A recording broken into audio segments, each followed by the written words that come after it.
Hello guys, আজকে আমরা এসে গেছি north Bengal wild animals park অর্থাৎ বেঙ্গল সাফারিতে। সকালবেলাতেই ব্রেকফাস্ট না করেই আমরা বেরিয়ে পড়েছি এই পার্কের উদ্দেশ্যে। কারণ আমাদের রাইডিং টাইম হচ্ছে 9:30। তার 15 মিনিট আগে আমাদেরকে এন্ট্রি করে কিছু ফর্মালিটিস আছে যেগুলো কমপ্লিট করতে হবে, তাই সকাল সকালেই বেরিয়ে পড়েছি। এখানে এসে পৌঁছেছি আমরা। এখানে এসেই আমরা সকালে ব্রেকফাস্ট করলাম। ও সাফারির ভিতরে ঢোকার কিছুটা আগেই কিছু দোকান আছে যেখান থেকে সকালে ব্রেকফাস্টটুকু আমরা করে নিয়েছি। সকালে এখানে বেশ ভালো ডিম ম্যাগি পাওয়া যায়, দারুণ খেতে। সেখানেই আমরা ব্রেকফাস্ট করলাম, দারুণ লাগলো, সাথে একটা আন্ডা সেদ্ধ। তো এবার আমরা রেডি টু গো। এসে গেছি বেঙ্গল সাফারি আছে। এখানে কিছুক্ষণের জন্য আমরা একটু আশেপাশে ঘুরে বিভিন্ন ছবি তুলে আমরা আরেকটু এগিয়ে যাব, কারণ এখন আমাদের হাতে সময় বেশ খানিকটা আছে। ততক্ষণই আমাদের জন্য যথেষ্ট। এখন একটুখানি ঘুরবো, ছবি তুলবো, ভিডিও করব, তারপরেই আমরা আস্তে আস্তে এগিয়ে যাব।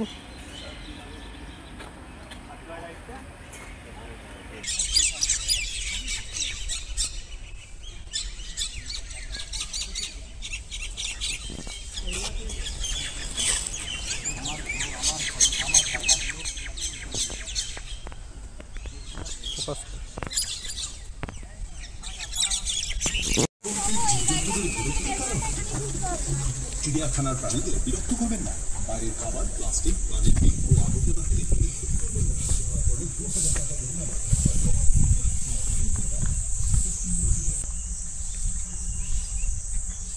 দার্জিলিংয়ে আসার আগেই আমরা বেঙ্গল সাফারির টিকিট অনলাইন বুক করে নিয়েছিলাম।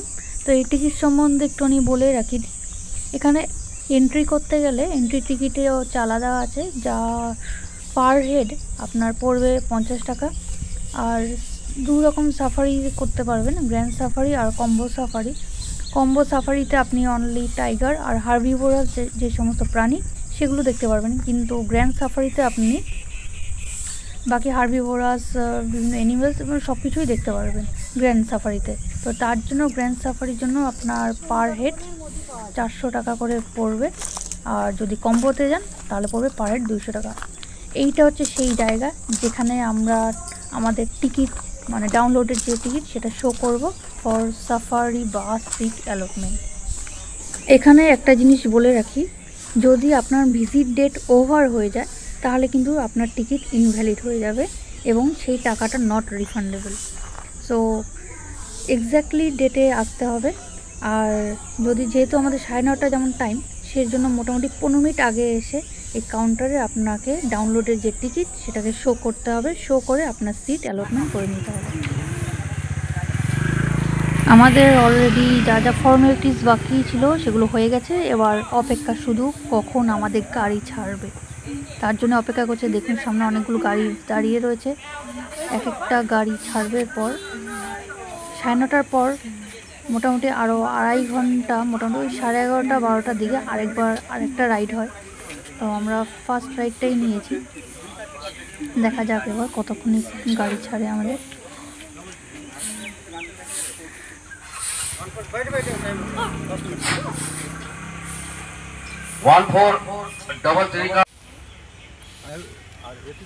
রাইডের প্রচুর জিনিস আছে বাচ্চাদের জন্য, ঠিকঠাক।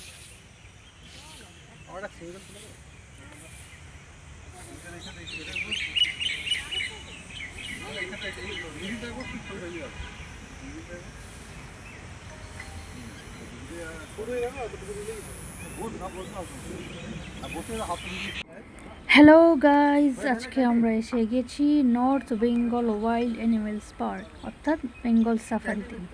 সকালবেলাতেই ব্রেকফাস্ট না করেই আমরা বেরিয়ে পড়েছি এই পার্কের উদ্দেশ্যে। কারণ আমাদের রাইডিং টাইম হচ্ছে 9:30। তার 15 মিনিট আগে আমাদেরকে এন্ট্রি করে কিছু ফর্মালিটিস আছে যেগুলো কমপ্লিট করতে হবে, তাই সকাল সকালেই বেরিয়ে পড়েছি। এখানে এসে পৌঁছেছি আমরা। এখানে এসেই আমরা সকালে ব্রেকফাস্ট করলাম। ও সাফারির ভিতরে ঢোকার কিছুটা আগেই কিছু দোকান আছে যেখান থেকে সকালে ব্রেকফাস্টটুকু আমরা করে নিয়েছি। সকালে এখানে বেশ ভালো ডিম ম্যাগি পাওয়া যায়, দারুণ খেতে। সেখানেই আমরা ব্রেকফাস্ট করলাম, দারুণ লাগলো, সাথে একটা আন্ডা সেদ্ধ। তো এবার আমরা রেডি টু গো। এসে গেছি বেঙ্গল সাফারি আছে এখানে। কিছুক্ষণের জন্য আমরা একটু আশেপাশে ঘুরে বিভিন্ন ছবি টবি তুলে আমরা আরেকটু এগিয়ে যাব, কারণ এখন আমাদের হাতে সময় বেশ খানিকটা আছে, ততক্ষণই আমাদের জন্য যথেষ্ট।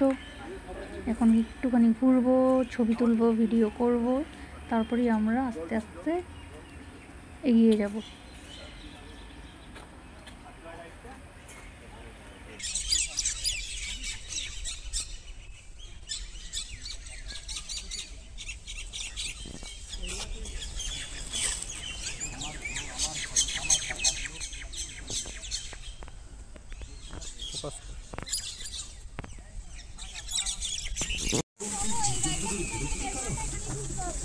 চিড়িয়াখানার প্রাণীদের বিরক্ত করবেন না।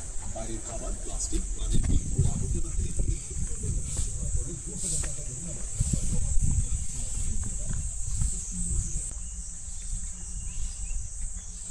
দার্জিলিংয়ে আসার আগেই আমরা বেঙ্গল সাফারির টিকিট অনলাইন বুক করে নিয়েছিলাম।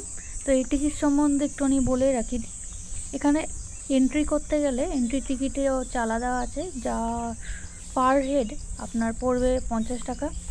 আর দু রকম সাফারি করতে পারবেন, গ্র্যান্ড সাফারি আর কম্বো সাফারিতে আপনি অনলি টাইগার আর হার্বিভোরাস যে সমস্ত প্রাণী সেগুলো দেখতে পারবেন, কিন্তু গ্র্যান্ড সাফারিতে আপনি বাকি হার্বিভোরাস বিভিন্ন অ্যানিমেলস এবং সব কিছুই দেখতে পারবেন গ্র্যান্ড সাফারিতে।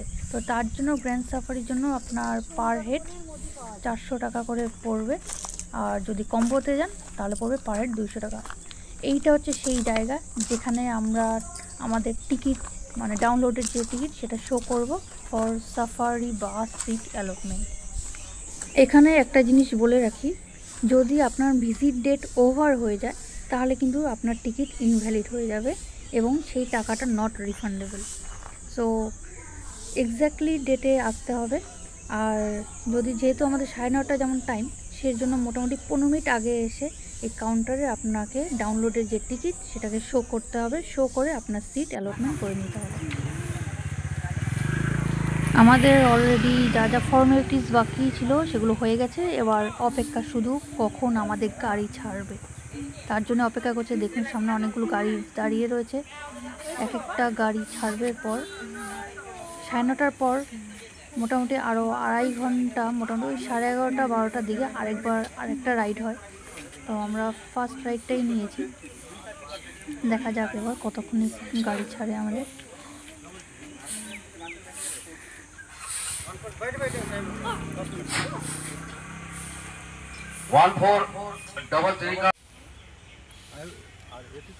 রাইডের প্রচুর জিনিস আছে বাচ্চাদের জন্য ঠিকঠাক।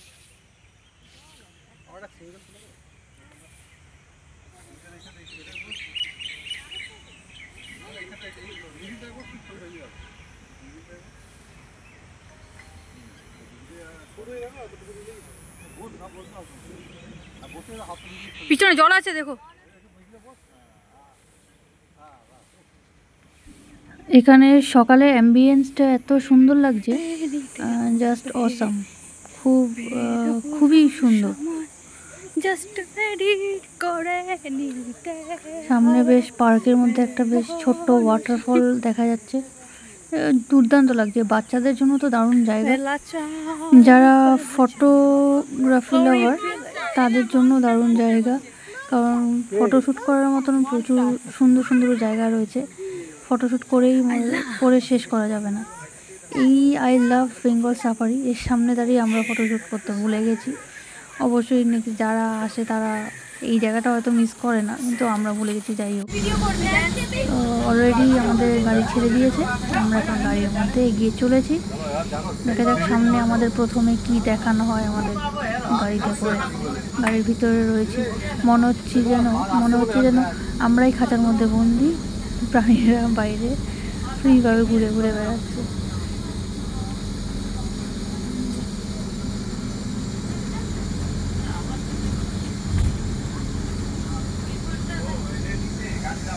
এখানে সব ঘাপটি মেরে রয়েছে, কোনো দেখতেই পেলাম না।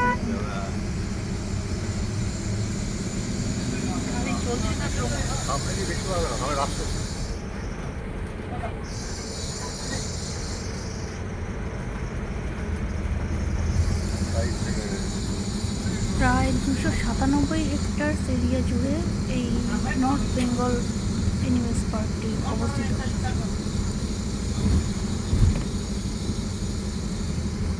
এখানে আমরা বাঁদর থেকে বাঘ সবটাই দেখতে পারবো এই গ্র্যান্ড সাফারির মাধ্যমে। এবার দেখতে থাকি, আস্তে আস্তে শুরু হবে আশা করছি। মনে হচ্ছে আরও ভিতরের দিকে রয়েছে কোনো প্রাণী, এখনও আরও ভিতরে আমরা প্রবেশ করে পারিনি। আশা করছি এবার আস্তে আস্তে দেখতে পারবো, দেখা যাক কী আশাকে।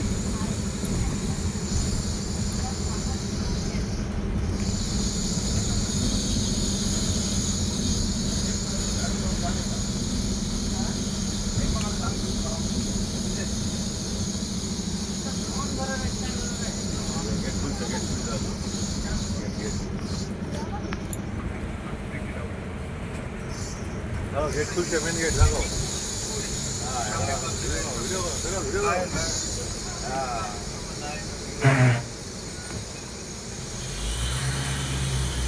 আমরা খুব সম্ভবত মনে হচ্ছে এই গেট দিয়ে আমাদেরকে এখন ঢোকানো হবে। সামনে একটা বড় ব্যানার আছে, এশিয়াটিক লায়ন সাফারি। তার মানে এখন আমরা এশিয়াটিক লায়ন দেখতে চলেছি, দেখবো, এক্সাইটেড।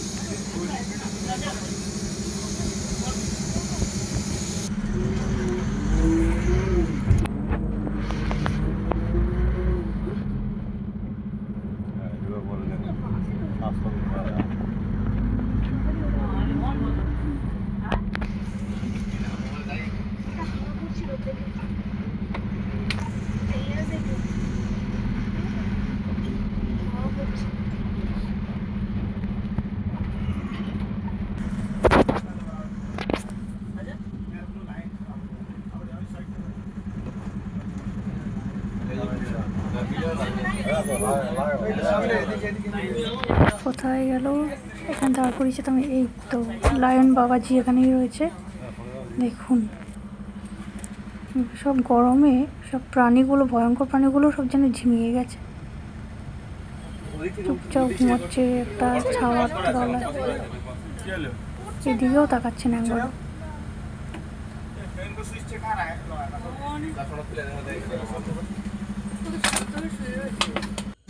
এবার আমাদের গাড়ি এগিয়ে চলেছে আরও সামনের দিকে অন্য প্রাণীদের দেখানোর জন্য।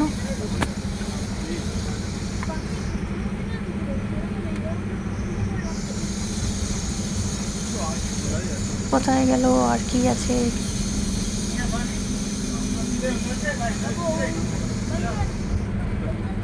বাঁদর আমাদের সিগন্যাল দিয়ে দিয়েছে, তার মানে সামনে কিছু আছে আরও প্রাণী।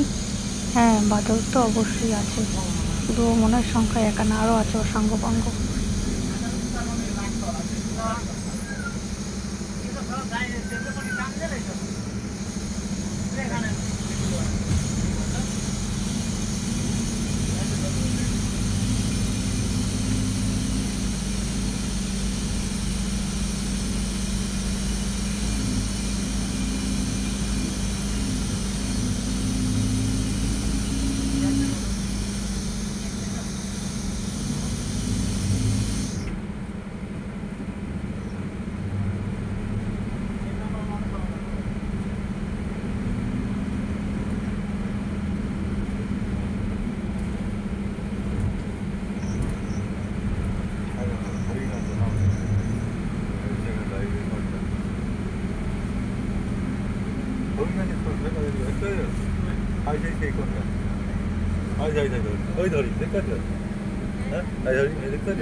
সামনেই হরিণ দেখা যাচ্ছে, ওই যে ছুটে ছুটে যাচ্ছে।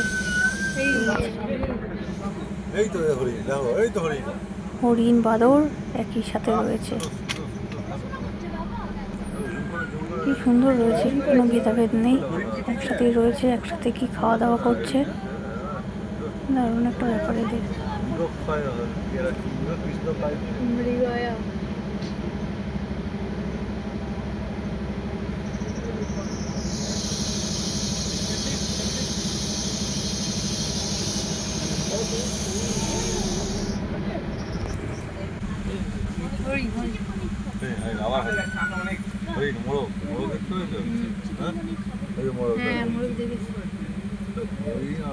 একসাথে খেলা করছে।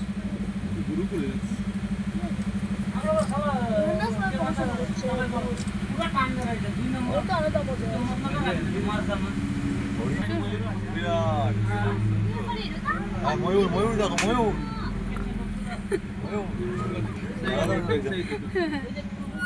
সুন্দর সুন্দর দুর্দাস্ত দুর্দাস্ত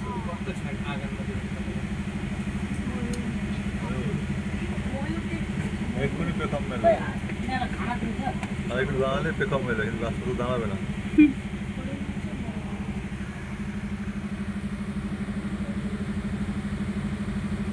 করে সে ভিতরে আমার এগুলো আসবে, সেই ভিতরে এগুলো আসবে।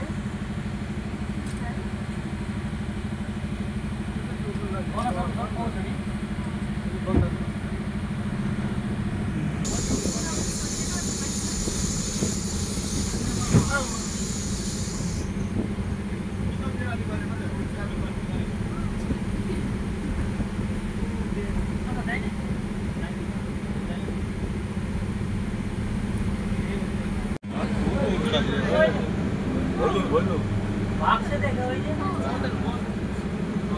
हां या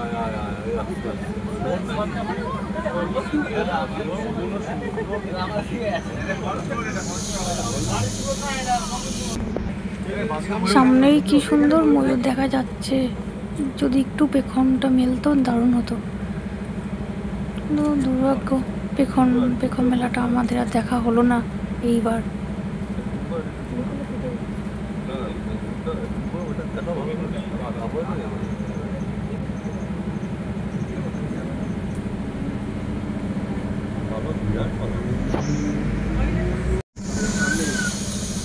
আবারও কত হরিণ, এক্স্যাক্টলি আমরা এতে দেখতে এসেছি নাকি এরা আমাদের দেখার জন্য ভিড় করেছে কে জানে।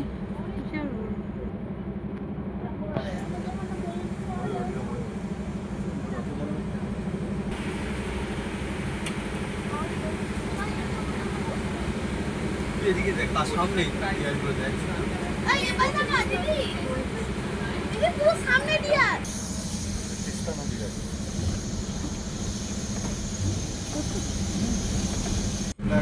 এবার আমরা দেখব হিমালয়ান ব্ল্যাক বিয়ার সাফারি।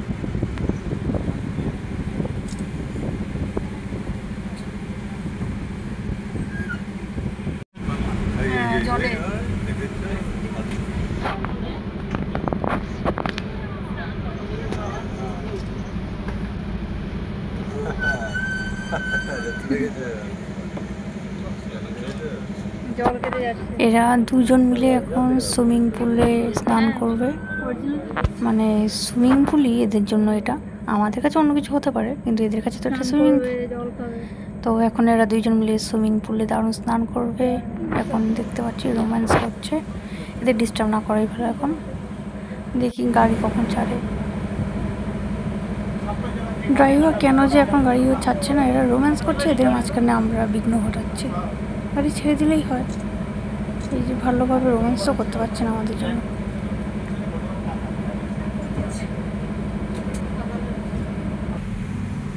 যাক, অবশেষে গাড়ি তাহলে ছেড়েছে, এবার দেখা যাক এবার কী দেখাবে, সামনে কী দেখা যাচ্ছে ওটা বিশেষ সাইনবোর্ড জন্য।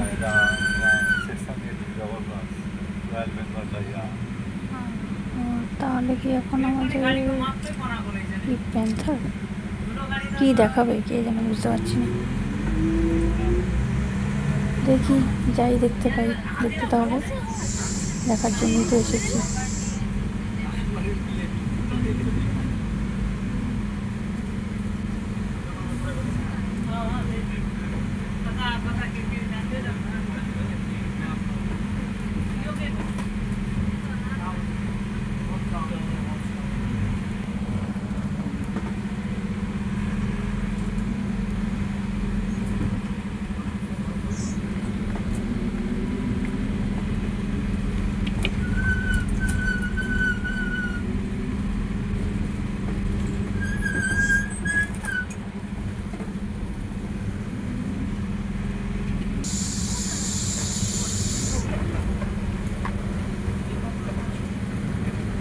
পাহাড় দেখা যাচ্ছে।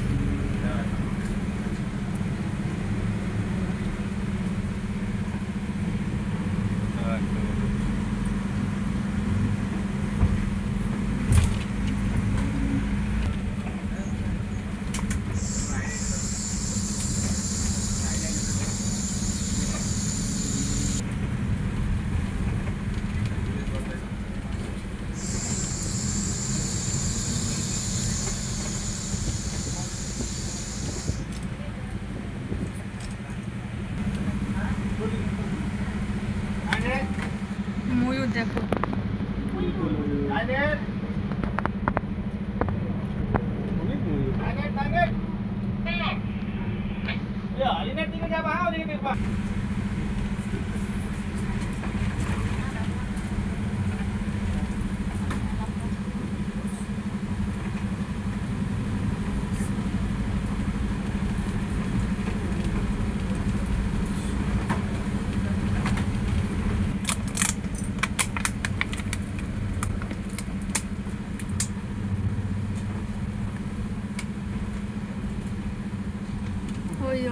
সামনেই খাঁচার মধ্যে বাঘ দেখতে পাচ্ছি। এখানে আসার আগে শুনেছিলাম যে গাড়ি নিয়ে যখন ঘোরানো হবে তখন নাকি বাঘেরা গাড়ির উপর এসে লাফিয়ে পড়বে, ঝাঁপিয়ে পড়বে। কিন্তু হয়তো গরমের জন্য এরা বেচারা হাঁপিয়ে গেছে, এই জন্য ওদের মধ্যে এনার্জিটুকুও নেই, তাই খাঁচার মধ্যেই ঘুরে ঘুরে বেড়াচ্ছে। দেখ আমাদেরই ব্যাড লাক, আমরা ভেবেছিলাম সামনের থেকে একদম চাক্ষুষ দেখতে পারবো যে গাড়ির ভিতরে আমরা রয়েছি, ওরা বাইরের ওপর হামলা করছে। কি আর করা যাবে নেক্সট টাইম। আবার এখানে তো আসার আগে এটাও শুনেছিলাম এখানে নাকি সাদা বাঘ এনেছে। কোথায় সাদা বাঘ এখনও দেখতে পাইনি, এটাও দেখতে পাবো কিনা জানি না। বাঘ মশাই আপাতত ভিতরে পায়চারি করছে।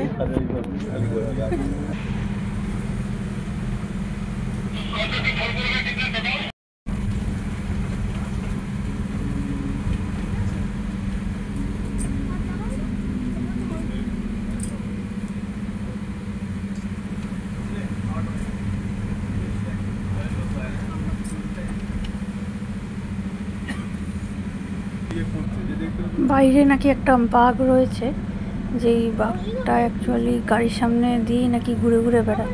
সেই বাঘের সন্ধানেই আমরা এখন ঘুরে ঘুরে বেড়াচ্ছি। কখন আসবে, কখন গাড়ির সামনে আসবে, গাড়ির উপর এসে চাপাবে। আদেও চাপাবে কি না কে জানে। ওই যে আমাদের সাথে আরেকটা গাড়িও রয়েছে, সবাই মিলে তাকেই খুঁজে বেড়াচ্ছে।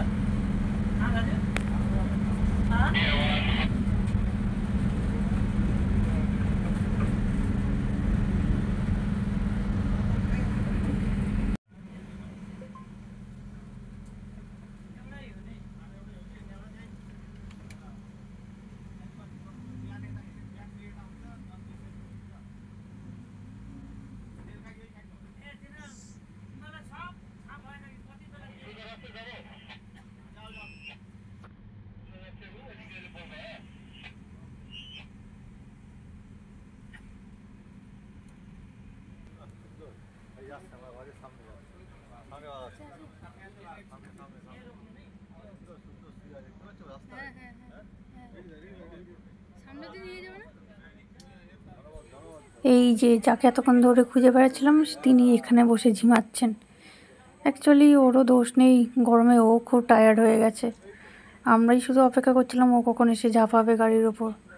ও এতটাই টায়ার্ড হয়ে গেছে যে ওরও এনার্জি নেই, এনার্জি শেষ। দেখেও ওর কিছু করার নেই এখন।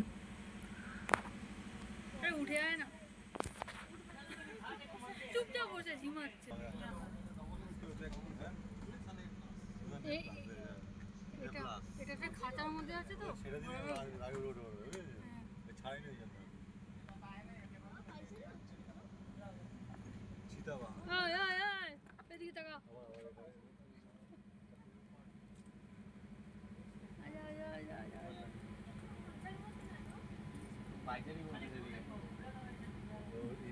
পাইজারি করছো ও দেখছি শান্ত নেই ওটা দেখে হ্যাঁ সামনে কি বুঝে রাখছো হ্যাঁ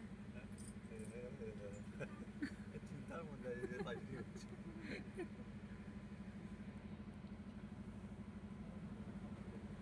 কমন লেপার্ড হারিস এস্টেটস ওয়ান কমন লেপার্ড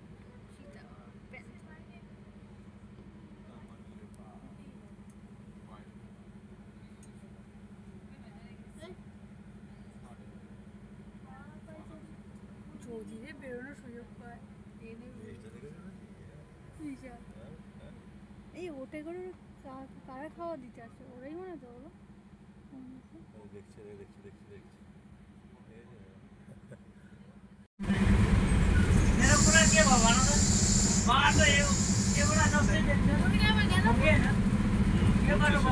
এবার আমাদের ভ্রমণ শেষ হতে চলেছে, তবে ব্যাড লাক এই গরমের জন্যই হয়তো দেখতে পারলাম না সেই দৃশ্যটা, যে বাঘ গাড়ির উপরে সে ঝাঁপাবে, একদম সামনাসামনি আমরা দেখতে পারবো। আয়নার গাড়ি জানলার ওপারে আমরা, আর আরেকবারে হচ্ছে বাঘ।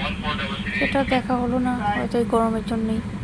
এই জন্য সামনে দিয়ে ঘুরে আসলাম, ও কিছুই করলো না, শান্তভাবে রয়েছিল। যাক, বেটার লাক নেক্সট টাইম। হয়তো আমাদের ভাগ্যে হলো না, আপনাদের ভাগ্যে হবে, আপনারা সেই রকম দৃশ্য দেখার সুযোগ পাবেন। তাহলে আজকের মতন টাটা, দেখা হচ্ছে আমাদের নেক্সট ভিডিওতে। ততক্ষণ সবাই ভালো থাকবেন, সুস্থ থাকবেন, বাই। এই মহাশয়ের সাথে তোলা হলো।